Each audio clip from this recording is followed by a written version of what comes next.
Section 1. You will hear two students, Jack and Amy, discussing the details of the concerts that they are planning to hold. First, you have some time to look at questions 1 to 5.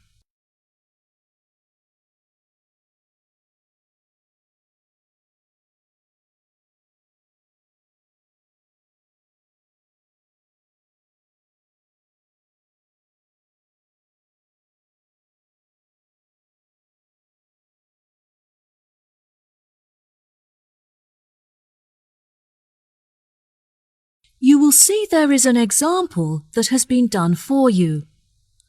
On this occasion only, the conversation relating to this will be played first. Oh, hi, Jack. Thank you for coming to discuss the details of the concert. It's a real help. No problem, Amy. I'm looking forward to throwing some ideas around. Shall we order coffee before we begin? Yes, I'll have a cappuccino, please. Right. First on the agenda is deciding who the intended audience is, because we'll obviously have to base our choice of music on this. The thing to do before they start is order coffee. So, coffee has been written in the space. Now we shall begin. You should answer the questions as you listen, because you will not hear the recording a second time. Listen carefully and answer questions 1 to 5. Oh, hi, Jack. Thank you for coming to discuss the details of the concert. It's a real help. No problem, Amy. I'm looking forward to throwing some ideas around. Shall we order coffee before we begin? Yes, I'll have a cappuccino, please. Right. First on the agenda is deciding who the intended audience is, because we'll obviously have to base our choice of music on this. Classical concerts are held all the time, but I'd really like to do something different and make it special. What do you think about holding it outside? I like the idea, but the weather is too unpredictable. What if we host the concert for children? We could make it more lighthearted and everyone could dress up in costume. What a wonderful idea! We could host the event every afternoon so that children can attend after school. How much do you think we should charge? I don't think we should charge more than $5 for the student tickets. No, I think that $4 would be a fair price. We can charge adults a little bit more. I'd say that $6.50 is suitable. Okay, great. That should hopefully cover the costs of running the event. The local press will be in attendance to take photographs to print in the newspaper, so we'll also need to organize a press tent. It's all so exciting. There will also be a representative from the local radio station broadcasting live. They're predicting that over 1,000 people will tune in to listen. Now that we're agreed, let's move on to discuss our other more sophisticated concert, where we'll be hosting a number of well-known opera performers. As the majority of people will be at work during the day, I suggest that the concert takes place in the late afternoon or evening. Which do you think?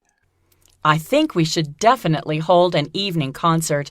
The darkness will make the entire performance more dramatic. Yes, that will be fantastic.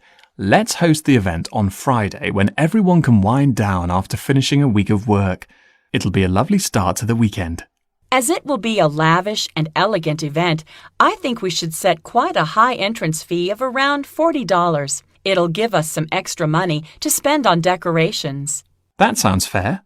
Instead of using chandeliers and electric lights, we should decorate the marquee with candles instead. It would be so romantic.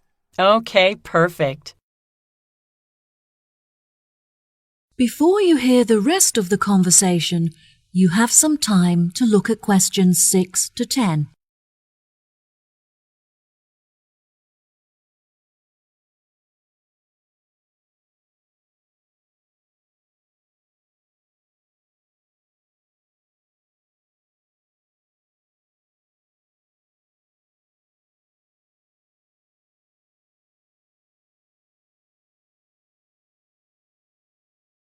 Now listen and answer questions 6 to 10. Now, moving on to the concert where we showcase talented opera singers from the local area. Perhaps we should host this opera show on Monday evening? I think that the venue is already booked on Monday, but Tuesday will do nicely. How much do you think we should charge the audience for tickets? Since the performers are not professionals, perhaps we should make this a free event. Yes, tickets will be free, but we should ask everyone for a donation so that we can cover the costs of the venue and food and drink. The venue also comes complete with a piano, so hopefully one of the performers will be able to play. I had lessons when I was younger, but I'm not accomplished enough to perform in front of an audience. Well, what if we make our final concert a karaoke night where everyone of any ability can sing on stage? It could be really good fun, and it would give everyone the opportunity to join in. Yes, I love that idea. Let's hold it during the day on Saturday so that everyone, including families and the elderly, can attend. Perhaps we should offer concessions for students, children and the elderly to make the tickets more affordable and encourage everyone to come. Yes, definitely. I think that the majority of the crowd will be composed of families and friendship groups, so we should avoid giving a group discount to maximize the income from ticket sales. Let's arrange a secret surprise to end the show on a high for everyone. How about a band performance? One of my friends happens to know a famous singer who I'm sure would be happy to perform for a small fee. Oh, wow, that sounds brilliant! Well, I think we've addressed the details for all of the concerts. Thank you so much for helping. See you later. That is the end of section 1. You now have half a minute to check your answers.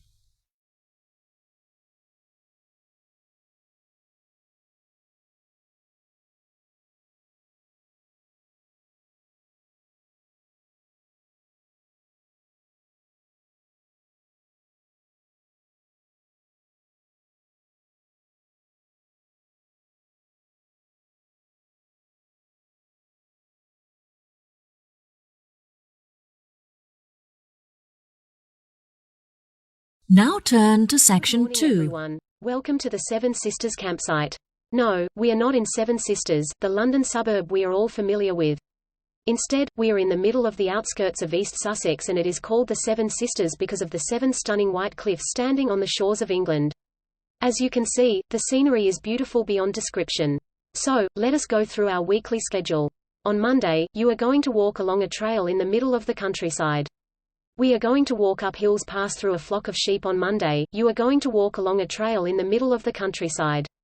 We are going to walk up hills, pass through a flock of sheep and reach a crystal clear lake where we are going to have a picnic. You are also welcome to have a swim there. Obviously, this may only occur if weather permits. You know that it rains a lot this time of year, and weather conditions can affect our schedule. Next, we are going to carry on walking through this hilly area until we reach an untouched and unexplored beach on Tuesday. It is a pebble beach, so you shouldn't expect to see or build any sandcastles there. However, you can do some sunbathing while pebbles massage your back. It is an amazing view and you will feel like contemplating the 7 seas for hours. This is where we will put up our tents. We will be staying there until the next day. If you are keen on water sports, then this is the place to be. You can go to water skiing, parasailing and jet skiing. You can go on a banana boat ride. We also offer a range of sailing boats, canoes and kayaks for those who like to set sail into an ocean of adventure. You will be provided with life jackets. Remember to use appropriate safety equipment for whatever activity you intend to engage in. Now, if you are not into water sports, then you can look up to the sky. Yes, we are surrounded by magnificent white cliffs. If you want to do more than simply gaze at the incredible view, then, you can put on protective gear and you are ready to go rock climbing. You can climb up the cliff and see the sunset from the top of the Seven Sisters. Do you know how you can go down? Well, we offer a paragliding experience to our rock climbers. You can launch yourself from there and reach the shores in a few minutes. After you go back to our campsite, you can share your adventures with your new friends while we are sitting in front of a fire. You can expect an unforgettable experience. You will hear Tim and Jenny, 2 students, talking about their geography assessment. First, you'll have some time to look at questions 21 to 25.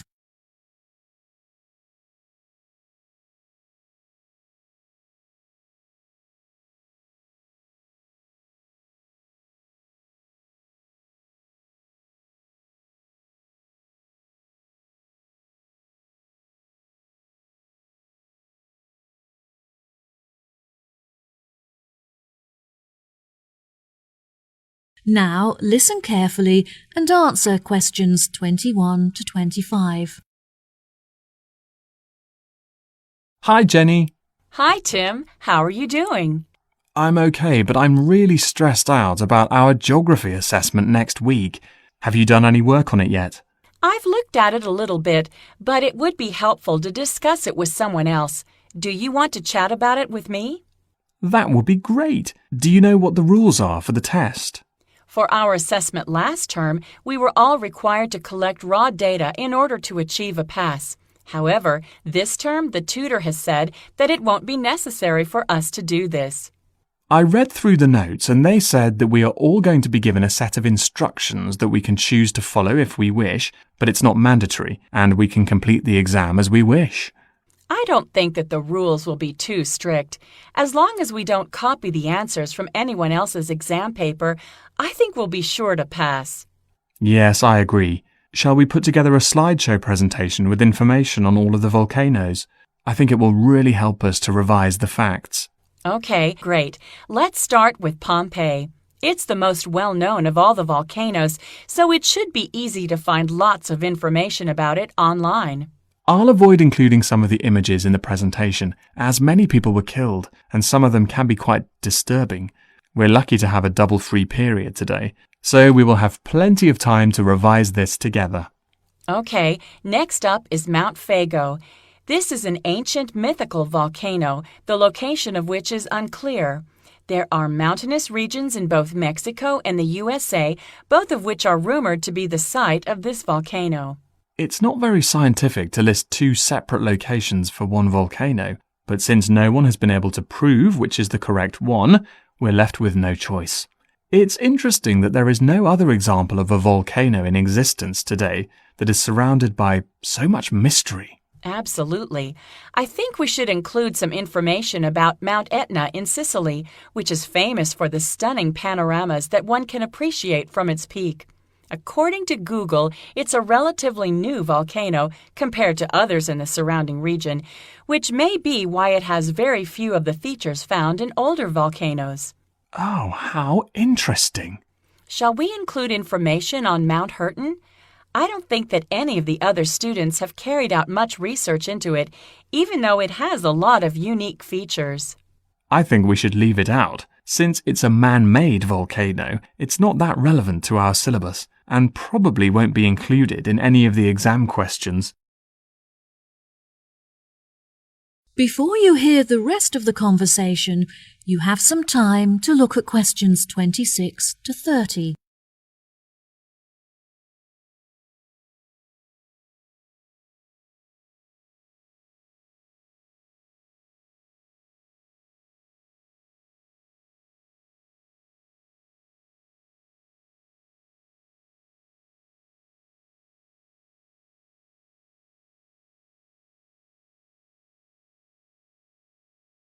Now listen and answer questions 26 to 30. Have you gotten feedback from your tutor on your presentation last week? Yes, I have, but I don't think he was very impressed. He was satisfied by the amount of research that I had prepared before I started, but he criticized the fact that I was mostly summarizing the facts instead of giving my own opinion. Oh, that's a shame. It was frustrating that he criticized my work, but in the end I learned a lot from my tutor's feedback. He advised me that next time I should present my work as a short documentary film, which he thinks will help me to strengthen my arguments. What topic was your presentation based on? I chose to write about the lack of knowledge that most people have about volcanoes, and the fact that they see them in such a negative way. During documentaries and lectures, the scientific experts often neglect to mention the many positive features that volcanoes possess. That sounds really interesting. Well done. I think everyone enjoyed watching, but I was really nervous about talking in front of an audience. I also felt very underprepared, since I didn't finish writing the presentation until the night before, and therefore had no time to rehearse it. I'm sure it was great. Is there any other information that you think we should include in our slideshow for revision? Yes, I think it's important that we list all of the differences between active and extinct volcanoes, as there will definitely be a question on this topic. There are no documentaries on the subject, but there's a very informative website that discusses the geological structure of each volcano type. Okay, well, I'll continue collecting images and you can carry on with the online research. That is the end of section 3. You now have half a minute to check your answers.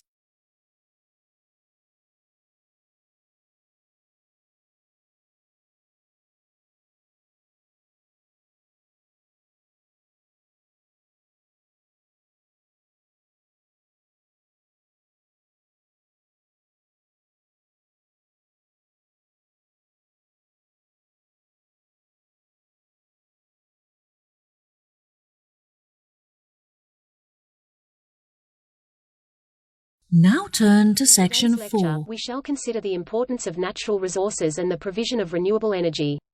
As you know, petrol is a non-renewable energy source and it is no longer regarded as the only source of energy. This is due to the fact that petrol cannot be replenished, which means that sooner or later it will have been completely extracted. However, according to the International Energy Agency, natural resources are replenished constantly, and as a result, they provide several forms of renewable energy. These resources are forms of renewable energy. These resources are derived from the sun, wind, geothermal and hydropower. Moreover, energy can also be generated from biomass or plant material and biofuel. The first renewable source I'd like to look at is solar energy. Energy is generated by solar radiation and it can be used in a variety of applications which range from providing hot water and central heating in houses to powering industrial boilers. Solar energy can be divided into active solar and passive solar techniques. While active solar techniques rely on photovoltaic panels and solar thermal collectors, passive solar techniques are resulted from architectural strategies. For instance, place the windows so that natural daylight can provide internal lighting. The sun may also play an important role in biomass. When plants carry out photosynthesis, they absorb energy from the sun. They store solar energy and they release it as soon as they are burnt. In other words, plants act as a natural battery. Plants can also be grown specifically for energy production. Now let us consider wind turbines. It is estimated that wind energy increases 30%, annually, and it is generated from wind turbines, a device used from producing between 600 kilowatts and 5 megawatts of rated power. Wind turbines are normally located in offshore and mountainous areas where the wind is more constant. However, wind speeds are 90% higher in offshore regions than in high-altitude areas and they provide significant amounts of energy. Hydropower energy is generated from hydroelectric dams and they may produce 100 kilowatts of rated power. Hydropower energy may also be generated in rivers and oceans even though they are deprived of dams. In this case, run-of-the-river hydroelectric power has resulted from kinetic energy. Energy may also derive from the earth. This is known as geothermal energy and, as the name suggests, it is resulted from trapping the heat in volcanic locations. It may also be obtained from geothermal heat pumps or ground source heat pump (GSHP), a system that extracts heat stored in the ground. Geothermal energy is produced in countries such as New Zealand, United States and Chile. In 2000, 86% of Icelandic houses were powered by geothermal energy. Finally, biofuels are developed from biomass. They may be divided into solid biomass, liquid fuels and biogases. An example of liquid fuel is bioethanol, which is resulted from ethanol production from sugar cane. Bioethanol is used as a gasoline additive in the USA and Brazil. Another example of liquid fuel is biodiesel, which is made from vegetable oils, animal fats or greases. This biofuel is largely used as a diesel additive and reduce levels of carbon monoxide from diesel-powered automobiles in Europe. In 2010, 2.7% of the world's transport fuel was derived from biofuels.